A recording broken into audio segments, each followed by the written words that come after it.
হ্যাঁ, শরীফ, আপনি যেমনটি বলছিলেন, গত বৃহস্পতিবার রাতে চাঁপাইনবাবগঞ্জের শিবগঞ্জের নয়লাভাঙ্গা ইউনিয়নে যে হত্যাকাণ্ডের ঘটনা ঘটেছে আওয়ামী লীগ নেতা এবং হরিনগর উচ্চ বিদ্যালয়ের সহকারী শিক্ষক আব্দুল মতিনকে, সেই হত্যাকাণ্ডের ঘটনায় গতকাল রাতে নিহত আব্দুল সালামের স্ত্রী ফেরদৌসী বেগম বাদী শিবগঞ্জ থানায় হত্যা মামলাটি দায়ের করেন, যেখানে মামলায় নয়লাভাঙ্গা ইউনিয়নের সাবেক চেয়ারম্যান বিএনপি নেতা আশরাফুল হককে প্রধান আসামি করে 52 জনের নাম উল্লেখ সহ আরও 20 থেকে 25 জনকে আসামি করে এই হত্যা মামলা দায়ের করেন। এছাড়া এই হত্যা মামলায় পুলিশ এখন পর্যন্ত অভিযুক্ত 2 জনকে গ্রেপ্তার করেছে, যারা এই মামলার এজাহারভুক্ত আসামি। নগদের কাছে সব গ্রাহকই প্রিয়, তাই তো সারা দেশে ক্যাশ আউট চার্জ সবচেয়ে কম। যার মধ্যে মামলার প্রধান আসামি আশরাফের স্ত্রী আনোয়ারা বেগম আম্বিয়া এবং ঘোড়াপাখি ইউনিয়ন বিএনপির সাধারণ সম্পাদক আশরাফুল ইসলামকে গ্রেপ্তার করা হয়েছে বলে পুলিশ আমাদেরকে জানিয়েছে, এবং পুলিশেও জানিয়েছে যে এই হত্যাকাণ্ডের অন্যতম মাস্টার মাইন্ড এই আনোয়ারা বেগম।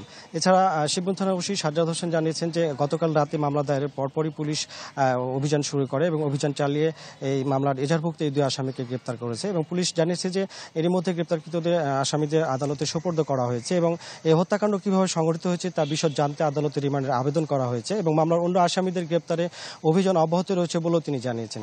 এছাড়া আমরা গতকাল নিহতদের পরিবার এবং স্বজনদের সাথে কথা বলেছি, তারা জানিয়েছে যে এই ঘটনায় পুলিশকে তারা অভিযোগ করেছেন, এবং তারা জানিয়েছেন যে গত মার্চ মাসে গাড়িবহরে আব্দুল সালামের গাড়িবহরে ককটেল হামলা করা হয় এবং থানায় জিডি করা হলেও পুলিশ তাৎক্ষণিক কোনো ব্যবস্থা না নেয় এ ধরনের হত্যাকাণ্ড ঘটনা ঘটেছে। এছাড়া স্থানীয়রা বলছেন যে অতীতে আধিপত্য নিয়ে যত হত্যাকাণ্ড ঘটেছে সেগুলো সুষ্ঠু তদন্ত, বিচারহীনতার সংস্কৃতি এসব হত্যাকাণ্ড ঘটাতে দুর্বৃত্তদের আরো উৎসাহিত করছে। শরীফ, আনোয়ার, ধন্যবাদ আপনাকে। দর্শক, চাঁপাইনবাবগঞ্জ থেকে আনোয়ার হোসেন যোগ দিয়েছিলেন আমাদের সাথে।